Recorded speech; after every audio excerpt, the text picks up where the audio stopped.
Donc, je te remercie de m'avoir demandé de parler de ce sujet, très intéressant. Alors, le sujet, il est pertinent parce que la dénutrition, c'est un facteur prédictif indépendant de mortalité. Donc, on a des raisons de s'en préoccuper. Alors, la question, c'était comment évaluer la dénutrition avant de la prise en charge. Alors, l'évaluation, en fait, elle va être difficile. L'enjeu, ce qui nous préoccupe, c'est la masse maigre. Quand on est en obésité, le problème, c'est d'avoir trop de graisse, mais quand on est maigre, le problème, c'est de ne pas avoir assez de muscles, parce que c'est la réserve de protéines. Donc, c'est sur le muscle et donc le dépistage de la sarcopénie qu'il va falloir se mobiliser.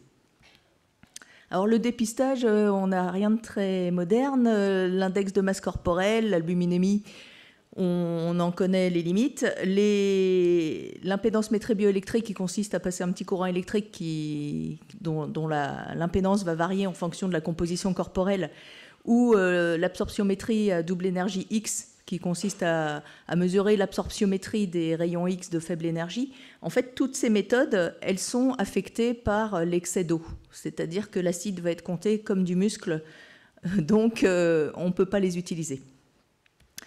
Donc après, il reste des méthodes anthropométriques très anciennes où on essaye d'évaluer la composition corporelle en mesurant la circonférence des muscles et l'épaisseur des plis cutanés, ou plus modernes, les techniques scanographiques, où là on a pas mal d'espoir, mais finalement pour l'instant ça reste pas très applicable parce que les radiologues sont pas capables de nous sortir des mesures facilement, et puis nous en consultation c'est pas une mesure qu'on peut faire facilement puisqu'il faut aller contourer les muscles, essayer d'avoir une aire, et puis les normes sont pas du tout encore validées. Donc là, l'évaluation reste très difficile. Alors, quand on utilise des méthodes anthropométriques, on trouve beaucoup de dénutris corrélés avec la sévérité de la cirrhose. Donc, dans les Child C, dans ce gros travail italien, 60% de patients dénutris dans les Child C, alors qu'il y en a seulement 20% dans les Child A. Donc, suite à tout ça, l'EASL a fait des guidelines spécifiques sur la nutrition du cirrhotique. Et il vous propose ce petit outil de dépistage très simple, donc, qui est pour moi complètement inutilisable. Donc j'apprécie que les hépatologues s'inquiètent de la nutrition, mais je trouve que si on veut tuer le dépistage, on fait un arbre décisionnel comme ça. Donc à mon avis, il ne faut pas chercher à dépister, parce que tout le monde est dénutri. Ça, c'est la méthode de référence. Alors, c'est un vieux travail parce que ça utilise une méthode qui est l'activation neutronique. C'est une méthode qui consiste à identifier l'azote dans l'ensemble du corps et donc la masse protéique complète. C'est faisable que dans 2 ou 3 endroits dans le monde. Mais là, donc, on a une étude vraiment avec cette méthode de référence de patients contrôle avec des patients cirrhotiques alcooliques de Child A, B ou C. Alors, vous voyez qu'en fait, dès qu'on est Child A, on a déjà une masse azotée et donc protéique diminuée. Et évidemment, ça s'aggrave quand on est Child C. Mais ce qu'on voit, c'est que finalement, la différence entre le Child A et le contrôle, elle est plus importante entre le Child B, entre le Child A et le C. Donc, pour moi, tous les patients sont dénutris. Je pense que ce n'est pas la peine de perdre du temps avec un outil de dépistage. Il faut considérer que tout cirrhotique comme potentiellement dénutri et s'en occuper. Donc maintenant, comment on peut s'en occuper? Et quels éléments de preuve? Alors, une des bases, ça va être d'utiliser l'anomalie métabolique qu'on constate chez les cirrhotiques, qui est le jeûne accéléré. Alors, ça consiste à donner des collations nocturnes, enfin, dans la soirée. On peut soit décaler le dessert, en fait, soit ajouter une collation à 10 heures du soir. L'idée, c'est que quand vous avez une cirrhose, un des rôles essentiels du foie, c'est de maintenir la glycémie à jeun avec 2 méthodes. Soit on utilise les stocks en glycogène, on a utilisé les glucides qu'on a stockés pendant le dîner dans son foie, et on utilise ce stock. Et puis quand le stock de glycogène est épuisé, alors chez le sujet sain, on peut tenir 12 heures sans problème. Mais quand le stock de glycogène est épuisé, on va utiliser la néoglucogénèse qui consiste à fabriquer du glucose à partir des acides aminés. Alors ce qui se passe dans la cirrhose, c'est qu'il y a une fibrose qui va déjà diminuer la capacité de stockage du foie en glycogène, et en plus il y a une résistance à l'insuline, ce qui va faire qu'au moment du dîner, l'insuline est le médiateur qui va stimuler la glycogénogénèse, donc au moment du dîner, on va moins constituer de stock en glycogène. Donc, le patient cirrhotique, il ne tient pas toute la nuit avec son glycogène. Donc, en fin de nuit, il est obligé de lancer sa néoglucogénèse à partir de ses acides aminés musculaires. Et donc, en fin de nuit, en fait, il consomme ses protéines musculaires pour faire du sucre. Donc, au prix où est la viande, c'est un peu du gâchis de l'utiliser pour faire du sucre. Alors, l'idée, ça va entraîner donc la protéolyse. L'idée de la collation vespérale, c'est que en décalant la dernière prise alimentaire un peu plus tard dans la soirée, on va augmenter les stocks en glycogène et donc moins recourir à la néoglucogénèse qui entraîne une protéolyse. Alors, il y a eu quelques études sur ce late evening snack. Ce qui est prouvé assez bien, c'est une revue où ils ont repris un peu toutes les études. Donc vous voyez, ils nous mettent de grade A l'amélioration de la masse musculaire. Par contre, les effets cliniques, que ce soit sur le taux d'hospitalisation, l'encéphalopathie ou la mortalité, sont assez peu documentés. Et il y a aussi une petite méta-analyse sur quelques études. Donc sur le versant clinique de l'étude, là on n'avait plus que 2 études qui permettaient de répondre à la question sur amélioration de l'acide ou amélioration de l'encéphalopathie, qui était plutôt en tendance positive, mais enfin les évidences sont très très faibles. Donc finalement, la collation nocturne, c'est une méthode sur le plan physiopathologique, c'est très logique. Sur le plan de l'applicabilité, ça paraît quand même faisable, c'est pas très agressif. Et les résultats, pour l'instant, on a des résultats sur des critères intermédiaires, mais on n'a pas des résultats sur des critères durs qui nous intéressent, qui sont la mortalité du patient cirrhotique. Mais ça reste donc pour moi quelque chose à garder en tête. La deuxième chose à faire, comme tous nos patients sont dénutris, c'est de ne pas les mettre au régime sans sel strict. Donc le sel, c'est anorexigène. C'est pour ça que dans un resto, normalement, on vous donne des petits gâteaux salés en même temps que la carte pour stimuler votre appétit. Alors un régime sans sel à l'hôpital, c'est 2 grammes de sel par jour. Ce que vous allez manger ici, ça va être 8-10 grammes. Bon, si vous allez sur le Vieux-Port, une bouillabaisse, ça peut monter à 15 grammes. Ce qui est recommandé par le ASL, c'est de consommer 5 grammes de sel par jour, ce qui est un régime très peu strict. Sachant que les recommandations du Programme national nutrition santé en matière de sel, donc pour la population générale française, c'est recommandé à 6 grammes par jour. Donc finalement, la recommandation pour un patient cirrhotique selon le ASL, c'est assez proche de l'équilibre alimentaire. L'argumentaire principal, c'est que dans les études qu'on comparait différents types de régimes plus ou moins stricts, soit il n'y a pas de compliance au régime strict, soit il y a une compliance et il y avait une dénutrition qui s'instaurait qui pouvait avoir des effets délétères. Alors maintenant, comme on a beaucoup de dénutris, est-ce qu'on peut mettre de la nutrition artificielle et quelles sont les évidences là-dessus? Je ne vais pas parler de la nutrition parentérale qui a beaucoup d'inconvénients, en particulier d'augmentation du risque infectieux dans cette population-là, et donc qui n'est pas recommandée. Alors la nutrition entérale, son objectif, ça va être de pouvoir apporter, couvrir les besoins énergétiques du patient.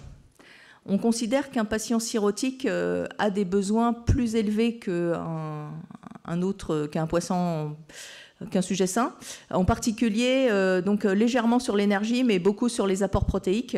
Et donc le but de la nutrition artificielle, ça va être essayer de couvrir ces besoins protéino-énergétiques. Une étude, donc une situation qui a été étudiée dès le début, il y a assez longtemps en nutrition et pathologie, c'est l'hépatite alcoolique aiguë sévère parce que les patients sont très anorexiques. Et donc ça, c'est l'étude de Cabret où ils avaient randomisé en prednisone versus nutrition entérale continue, donc sans traitement. Et le résultat était celui-là, c'est-à-dire que la différence n'était pas significative, mais on avait l'impression que peut-être dans les premières semaines, les corticoïdes faisaient peut-être mieux que la nutrition pour un effet un peu anti-inflammatoire et que la nutrition pouvait peut-être faire mieux tardivement grâce à un effet nutritionnel. Donc suite à cette étude-là, il y a eu l'étude franco-belge de Moreno qui a randomisé nutrition plus corticoïdes versus corticoïdes seuls. Et déception, il n'y a pas de différence significative entre les deux groupes. Alors, à noter tout de même que la nutrition entérale dans la population d'hépatite alcoolique, elle est difficile à faire. Dans l'étude de Christophe Moreno, la durée moyenne de nutrition entérale est de 5 jours dans le groupe traité. On visait 14 jours et en pratique, on en faisait en moyenne que 5. Donc on voit qu'il faut quand même être très volontaire pour en faire. Et ça peut être quand même aussi une cause d'échec du traitement, puisque finalement, on n'a pas réussi à l'appliquer. Alors à Caen, on a essayé la nutrition chez les patients cirrhose avec ictère sans HAA, parce que finalement on se disait on biopsie les patients pour savoir s'ils ont une hépatite alcoolique aiguë grave, et puis si c'était le cas, on les met dans un protocole. Et c'est les autres patients qui finalement n'ont qu'une cirrhose ictérique un peu en bout de course, on leur faisait rien, et donc on a décidé de les randomiser nutrition entérale versus rien. Donc on a réussi à les nourrir, puisque notre durée moyenne de nutrition était de 20 jours. Par contre, le résultat en termes de survie et sur tous les paramètres qu'on a pu mesurer était absolument nul. Donc alors pourquoi ça ne marche pas ? Donc là je vous montre aussi une méta-analyse qui confirme que ça ne marche décidément pas. Une des hypothèses, c'est que finalement, on a peut-être nourri... Nous, on avait regardé les apports énergétiques de nos patients qui n'étaient pas mauvais, qui étaient dans le groupe contrôle de 1400 à 1500 kilocalories par jour. Et dans ce vieux travail de Kondrup, il a repris toute une série d'études. Alors, c'est très, très hétérogène, les études. C'est des cirrhotiques qui ont eu de la nutrition. Et il a regardé quels sont les apports protéiques du groupe contrôle en fonction du delta de survie que l'étude pouvait apporter. Et en fait, on voit que les études qui semblent apporter un bénéfice en termes de mortalité, c'est celles où les patients ne mangent rien. Donc bon, ça enfonce un peu des portes ouvertes, mais on peut penser que finalement, il faut nourrir les patients qui sont surtout très anorexiques et que les autres n'ont pas de bénéfice. Ça, c'est étayé par un résultat secondaire de l'étude de Christophe Moreno qui a comparé entéral plus corticoïde versus corticoïde seul dans l'HAA, où finalement, en pair protocole, les patients qui avaient des apports de moins de 21 calories kilo-jour avaient une mortalité plus élevée que ceux qui avaient des apports plus élevés. Donc les patients les plus anorexiques, c'est ceux qui meurent le plus. Après... on ne peut pas conclure, c'est peut-être juste un marqueur de la gravité du patient. Alors en tout cas, ce qu'on a vu de toutes ces études de nutrition entérale, c'est que la nutrition entérale est faisable dans cette situation. Il n'y a pas de surmortalité ou de surévénement de saignement, même chez des patients qui ont des varices œsophagiennes. Donc la technique est réalisable. Voilà, donc finalement, ce qu'on peut conclure de la nutrition entérale, c'est qu'on n'a pas de preuves très fortes pour dire qu'on améliore des critères cliniques autres que des critères nutritionnels ou intermédiaires sur la masse musculaire chez ces patients-là. Alors, la question de l'encéphalopathie, parce que chaque fois qu'on veut mettre en nutrition, il y a assez souvent un interne qui s'inquiète de l'encéphalopathie liée aux protéines. La logique, c'est que quand le foie a un rôle de synthèse de l'urée qui sert à détoxifier des acides aminés qui vont être potentiellement neurotoxiques, en fait, le foie fait le tri pour que les acides aminés qui sont intéressants pour le cerveau passent et ceux qui pourraient être toxiques soient dégradés dans l'urée. Quand on a une diminution de la synthèse de l'urée, on va avoir des acides aminés en particulier les acides aminés aromatiques, qui passent vers le cerveau, qui sont des précurseurs de faux neurotransmetteurs. Et d'autre part, comme on diminue l'évacuation de l'ammoniac dans l'urée, on va avoir une hyperammoniémie qui est un facteur aussi d'encéphalopathie. Donc l'idée d'une restriction protéique, elle était très logique. Maintenant, comme souvent en médecine, la logique n'a pas toujours raison. Et en fait, il y a eu donc une étude bien conduite où ils ont randomisé des patients en encéphalopathie avec 2 types d'alimentation qui étaient mises en entérale pour être sûr d'avoir le support complet. Pauvre en protéines versus riche en protéines. Et on a vu là qu'il n'y avait absolument aucune différence entre les 2 groupes. Et donc, toutes les recommandations concluent qu'il ne faut pas mettre de restriction en protéines systématique. Il faut privilégier la renutrition qui elle-même est un facteur pronostic de l'encéphalopathie. Et peut-être qu'il y a un sous-groupe de patients qui pourraient avoir une intolérance aux protéines, mais ça doit rester vraiment quelque chose d'exceptionnel dans les prises en charge. Alors pour finir, un petit mot aussi sur l'activité physique, parce que souvent quand on s'occupe de renutrir un patient, notre but, comme je vous disais, c'était de faire du muscle. Donc on va essayer de favoriser l'activité physique dans l'idée de favoriser la synthèse musculaire au moment où on fait de la renutrition. Alors l'activité physique, en théorie, elle est séduisante parce qu'elle diminue l'insulinorésistance, dont on sait que dans la cirrhose, il y a une insulinorésistance. Elle va diminuer la masse grasse. Et on sait, comme disait tout à l'heure Alexandre, que l'excès de graisse est un facteur qui va favoriser la fibrose. Et puis, on a des travaux aussi qui montrent que ça diminue la stéatose, qui est probablement aussi un facteur aggravant. Une des questions qu'on s'est posées, c'est est-ce que ça ne risquerait pas d'augmenter l'hyperpression, le gradient de pression portale? Alors, il y a assez peu d'études. Il y a une des études là, que je vous présente ici où ils ont fait quand même 3 séances de 40 minutes 3 fois par semaine pendant 3 mois. Et ils montrent qu'il n'y a pas d'augmentation du pression. Il y a même plutôt une diminution du gradient de pression dans le groupe qui fait de l'exercice physique. Et donc, globalement, il n'y a pas trop de réticence à l'idée de faire de l'activité physique chez les patients avec hypertension portale. Voilà, donc en conclusion, on est sûr que la dénutrition est un facteur pronostic. Malgré tout, tout ce que je vous ai dit, elle est recommandée par le ASL. Alors, c'est illisible là, mais je vous le dis, les grades de recommandation sont très faibles. Mais il y a quand même tout un chapitre de l'EASL sur la renutrition des patients atteints de cirrhose alcoolique. Oral, donc favoriser la collation nocturne, faire de l'entéral s'ils sont très anorexiques, qui repose malgré tout donc, sur un peu plus des avis d'experts et des études de force moyenne plutôt que sur des bonnes recommandations.